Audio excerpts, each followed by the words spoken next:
Fala pessoal, tudo bem? Sejam muito bem-vindos, meus amigos, a mais um vídeo da nossa série 30 minutos do Aprovação PGE. Prazer, meu nome é Bruno Betti, sou professor aqui da Casa de Direito Administrativo, sou procurador do município de Belo Horizonte e vou estar aqui com você para conversarmos um pouco sobre este tema, pessoal. Vamos iniciar aqui, olha, neste nosso vídeo, a temática do controle da administração pública. É um tema importante, hein? Volta e meia vem uma questãozinha nossa em prova. Então, nós vamos fazer nos próximos vídeos dessa nossa série a temática do controle, perfeito? E aí, pessoal, começo com você, claro, veja aí comigo, do tópico número 1, em que eu trago o conceito de controle da administração. Anote para mim, pessoal, que controle da administração é um conjunto de mecanismos jurídicos e administrativos. É um conjunto de mecanismos jurídicos e administrativos por meio dos quais se exerce o poder de fiscalização e de revisão da administração em qualquer das esferas de poder. Controle da administração é um conjunto de mecanismos jurídicos e administrativos por meio dos quais se exerce o poder de fiscalização e de revisão da administração em qualquer das esferas de poder. Bom, pessoal, o conceito para você ter aí no seu caderno, no seu material, mas começa a ter mais relevância esse ponto aqui, olha, o ponto 2, em que a gente estuda a classificação do controle. E a primeira classificação vai levar em conta o chamado controle interno, o controle externo e o controle social. Bom, o chamado controle interno, pessoal, é aquele exercido por órgãos de um poder sobre condutas produzidas, anote aqui, ó, dentro de sua esfera, perfeito? Então, o chamado controle interno é aquele realizado, exercido por órgãos de um poder sobre condutas produzidas dentro da sua esfera. Exemplo clássico de um controle interno é a corregedoria. Né? A corregedoria controlando os atos dos seus servidores. É o exemplo clássico. Vem cá.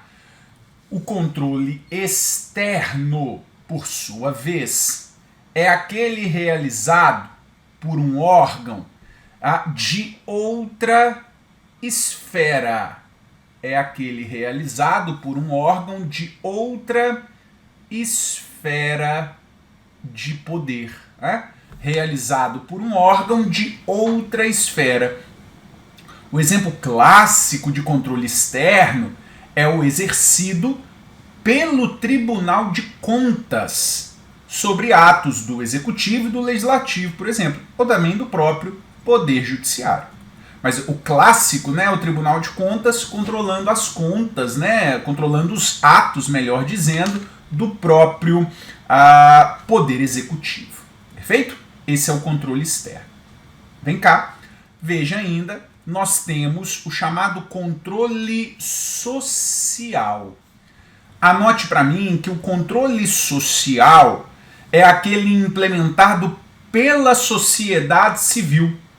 Controle social é o implementado pela sociedade civil por meio de participação nos processos de planejamento, acompanhamento, monitoramento e avaliação das ações da gestão pública, perfeito?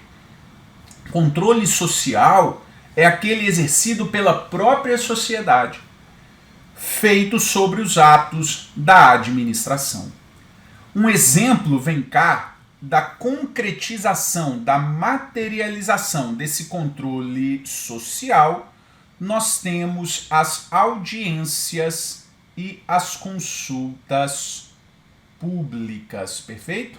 Audiências e consultas públicas são exemplos clássicos de controle social, de participação da população, da sociedade diretamente envolvida nos atos da administração pública.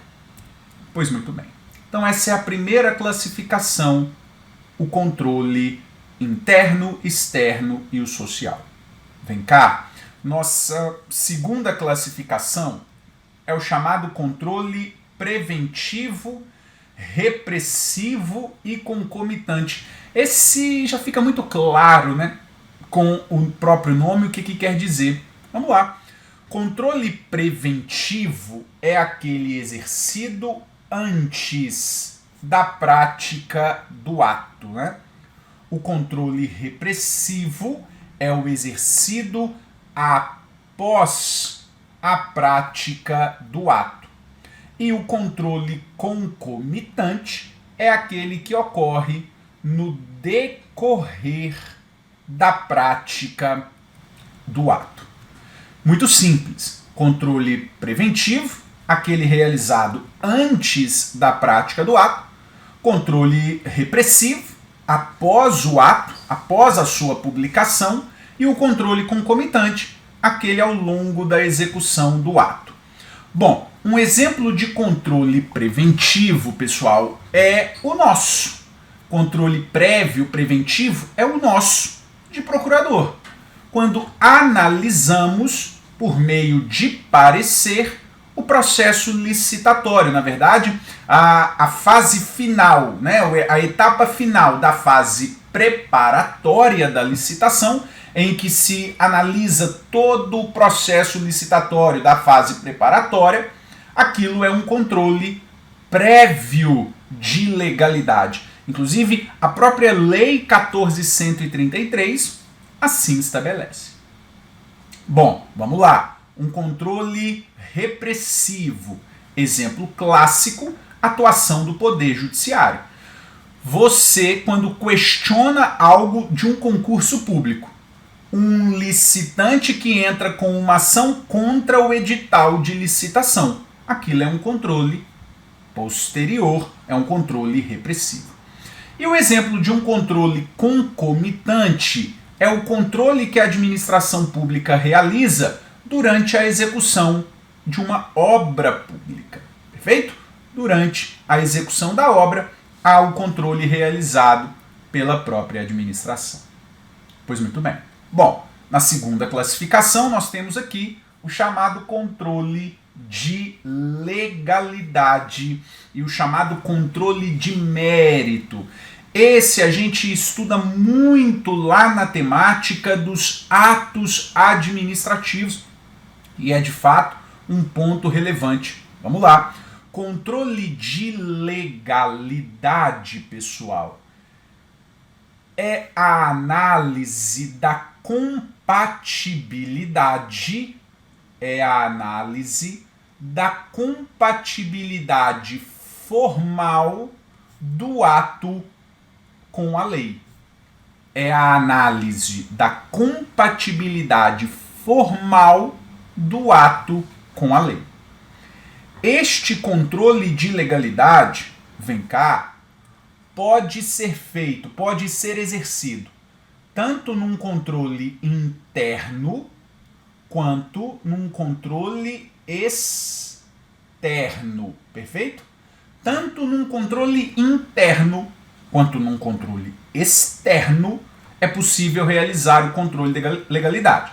Veja, a análise de parecer para licitação é um controle interno e é uma análise de legalidade. Controle que o judiciário faz sobre um concurso público, por exemplo, sobre um processo de desapropriação, eu estou falando de controle de legalidade. e falo de controle externo. Vem cá, por sua vez, o chamado controle de mérito é aquele controle em que será avaliado a conveniência e a oportunidade. Trata-se de uma análise de conveniência e oportunidade. Quando se fala no mérito, fala-se nessa análise da oportunidade, da conveniência, da prática de um ato administrativo.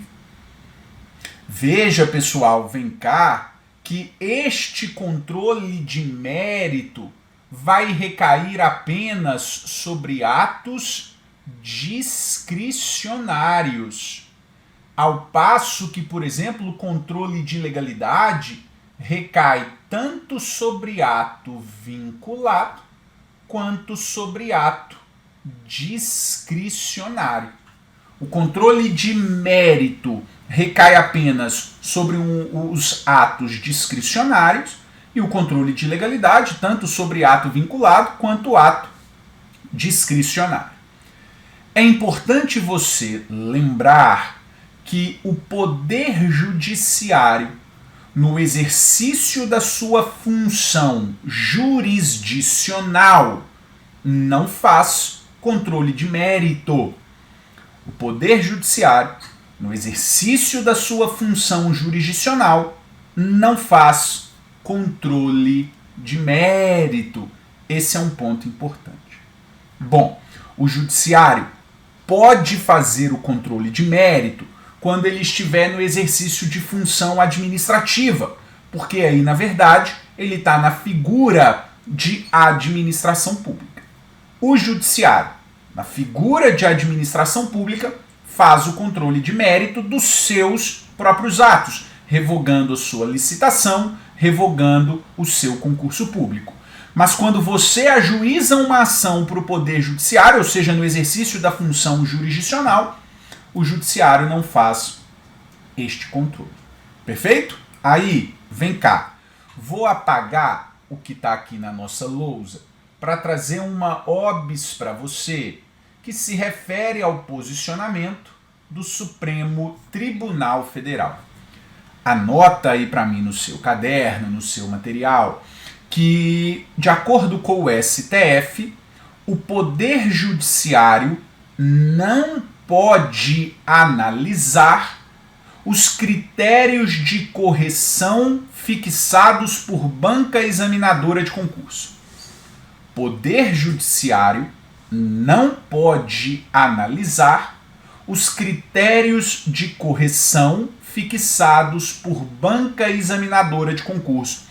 Se a banca examinadora colocou como critérios de correção 2 ou 3 pontos, e existem até outros pontos que também estariam corretos, mas a banca não considerou, o Judiciário não pode fazer essa análise. O Judiciário não pode fazer a análise dos critérios de correção fixados por banca examinadora de concurso. Isso porque esses critérios de correção adentrariam na análise de mérito administrativo. E o Judiciário não faz o controle de mérito. Agora, por outro lado, o próprio Supremo Tribunal Federal entendeu que o Judiciário pode verificar se a matéria cobrada na prova está prevista no edital. O próprio STF entendeu que o Judiciário pode fazer a análise de se a matéria cobrada na prova está prevista no edital. Isso deixaria de ser um controle de mérito e passaria a ser um controle de legalidade. Perfeito? Ainda, para deixar o seu caderno completo, o STJ tem um julgado antigo que só, mas importante, bom para a gente saber. O STJ analisou uma situação que a banca elaborou uma questão discursiva. E a banca cobrou um instituto lá do direito penal, processo penal, que tem nome parecido. Eu não me recordo agora especificamente qual era o instituto. Mas a banca colocou na prova um instituto e trouxe no padrão de resposta um outro instituto. É dizer, para nós aqui, a banca colocou na prova a questão querendo a dispensa de licitação, mas no espelho ela trouxe a inexigibilidade. Ou seja, o STJ entendeu que quando houver um erro grosseiro em questões discursivas que torne insuperável para o candidato este erro, o candidato não consegue superar o erro para entender a questão, o judiciário pode fazer o controle dessa questão. Então, erros em questões discursivas que tornem intransponível para o candidato, né? Responder a questão, que torne impossível responder a questão nos termos do espelho, o Poder Judiciário vai poder fazer o controle. Isso aqui é controle de legalidade e não é controle de mérito. Então é um ponto muito, muito importante que eu chamo a atenção aqui para você. Perfeito? A nossa última classificação, por sua vez, está aqui. O controle administrativo, judicial e legislativo. E a partir daqui dos nossos encontros, dos nossos próximos vídeos, é o que nós vamos estudar. Vamos passar em cada um desses pontos, porque cada vez mais essa é uma matéria que vem aparecendo em prova. Então, nós vamos iniciar aqui. Nós vamos iniciar no controle administrativo. Coloque aí para mim 3.1, o conceito. Anote, pessoal, que o controle administrativo é a prerrogativa reconhecida à administração para fiscalizar e corrigir, a partir da legalidade e do mérito, a sua própria atuação. O controle administrativo é a prerrogativa reconhecida à administração para fiscalizar e corrigir, a partir da legalidade e do mérito, a sua própria atuação. Isso é o controle administrativo. Que eu preciso te mostrar este ponto aqui, olha, a chamada tutela e a autotutela, ou seja, é o autocontrole, na verdade, a autotutela, o controle sobre literalmente os seus próprios atos dentro da mesma entidade, e a tutela, que é o controle de vinculação, controle finalístico, supervisão ministerial. Preste atenção, os dois, tanto a autotutela quanto a tutela, são frutos do controle administrativo. Perfeito? Então vem cá, para nós estudarmos esse ponto, nós temos que pensar aqui, ó, neste desenho que eu sempre faço nas minhas aulas. Então o Estado fazendo a sua subdivisão aqui, não é isso? Nós temos ali a figura da desconcentração, veja, em que um ente federado, no meu caso aqui um Estado, mas poderia ser a União, poderia ser o município, poderia ser uma autarquia, cria os seus órgãos, perfeito? E ali nós vamos ter a ideia da subordinação, nós vamos ter a noção da hierarquia.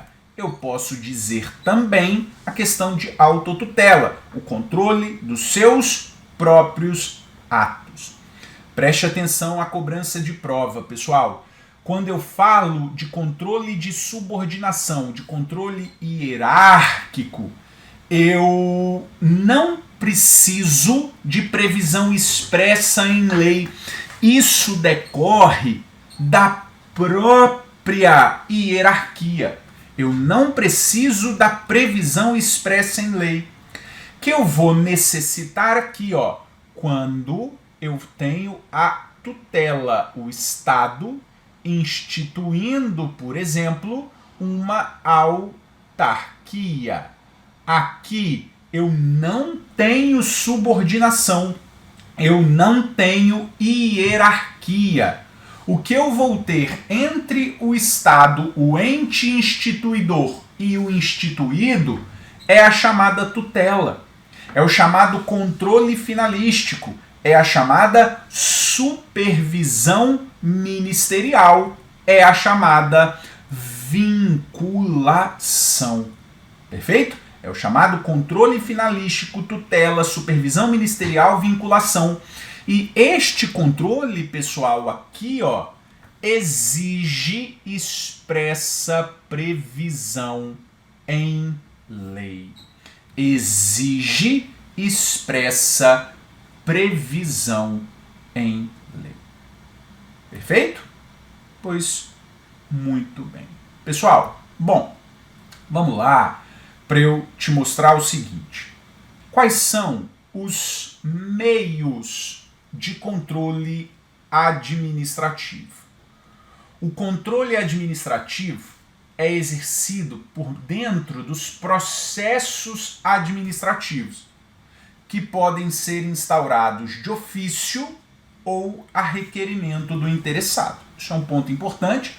Lá dentro da temática do processo administrativo, em que a gente estuda o princípio da oficialidade. Né?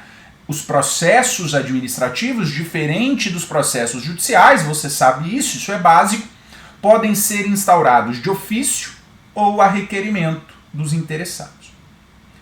Aí, vem cá, veja, em razão do direito de petição, qualquer pessoa tem o direito de peticionar ao poder público, independentemente de pagamento de taxa, em defesa de direitos ou contra ilegalidades ou abusos de poder. E é no âmbito do direito de petição que nós temos os chamados recursos administrativos. Então, olha só, a matéria controle administrativo e processo administrativo acabam andando muito próximas, muito lado a lado. Então, é aqui que eu quero estudar com você a temática dos recursos administrativos. Então, os recursos administrativos, de fato, são os meios são os meios formais de controle através dos quais o interessado postula junto aos órgãos da administração. Recurso administrativo são os meios formais de controle administrativo através dos quais o interessado postula junto aos órgãos da administração. Existem duas classificações de recursos administrativos. Existe essa, primeira, os chamados recursos hierárquicos próprios e os recursos hierárquicos impróprios, em que volta e meia, acredite, isso cai em prova. O recurso hierárquico próprio, vem cá, remete àquele desenho que a gente fez.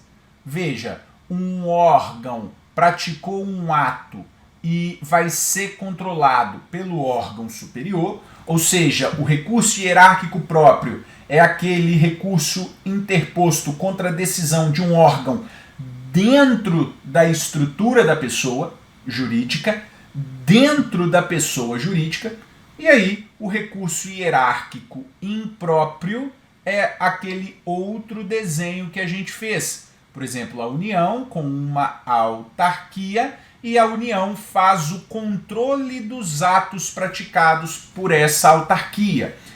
Lembre que eu disse a você que neste caso depende de previsão em lei. Conceituando para você, o recurso hierárquico impróprio é aquela decisão feita por uma pessoa e há um recurso remetido para uma outra pessoa jurídica, a qual a pessoa decisória, aquela que praticou o ato, está vinculada e não subordinada. Perfeito? Pois muito bem. E ainda nós temos os recursos deflagradores e os recursos incidentais. Bom, recurso deflagrador é aquele que inicia um processo administrativo. O recurso deflagrador é aquele que inicia um processo administrativo, como, por exemplo, uma representação. Então, recurso administrativo deflagrador é aquele que inicia o processo. Já o recurso incidental é aquele em que já há um processo em curso e há uma decisão nesse processo e há o recurso desta decisão. O recurso incidental pressupõe uma decisão, um ato tomado pela administração dentro de um processo, e aí o recurso é o recurso de servidor contra uma sanção aplicada no PAD. Perfeito? E aí, pessoal, para nós fecharmos, eu trago para você os recursos em espécie. E aí trago aqui para você a representação, que é o recurso por meio do qual o recorrente denuncia ilegalidades e abusos dos agentes públicos, postulando apuração e regularização dessas situações. Essa representação pode ser formalizada por qualquer pessoa, ainda que não afetada pela conduta abusiva ou ilegal, nos termos do artigo 74, parágrafo 2º da Constituição. A reclamação, por sua vez, é o recurso administrativo pelo qual o interessado requer a revisão do ato que lhe prejudica algum direito ou interesse. Então, a grande diferença da reclamação para a representação é que a reclamação, olha aqui, somente pode ser formalizada pelo titular do direito ou interesse violados. Por fim, nós temos outros 3 recursos. Vem cá. Nós temos o pedido de reconsideração, que é o dirigido à mesma autoridade administrativa que praticou o ato. Nós temos a revisão, que é o recurso por meio do qual se postula reapreciação de determinada revisão, de determinada decisão já proferida em processo administrativo. E ainda, vem cá, nós temos o recurso administrativo propriamente dito, que é de fato o recurso contra uma decisão, e aí faria a mesma ideia, teria a mesma ideia de um recurso judicial. Há uma decisão administrativa, eu recorro dessa decisão, é um recurso administrativo propriamente dito. Perfeito? Muito bem. Meus amigos, com isso eu encerro esse nosso primeiro vídeo sobre a temática de controle. Os nossos próximos vídeos serão sobre essa temática que vem cada vez mais caindo em prova objetiva, discursiva e prova oral. Perfeito? Então nos acompanhe aqui para você ficar craque nessa matéria. Meus amigos, te peço, deixa o like aí no nosso vídeo, faça comentários sobre o nosso encontro, é sempre muito bom receber um feedback de você. E eu estou à disposição de vocês lá no meu Instagram, @BrunoBetCosta, para aquilo que você precisar de tirar dúvidas deste nosso encontro, bem como de qualquer outro ponto do direito administrativo. Valeu, pessoal! Até a próxima, um grande abraço. Tchau, tchau!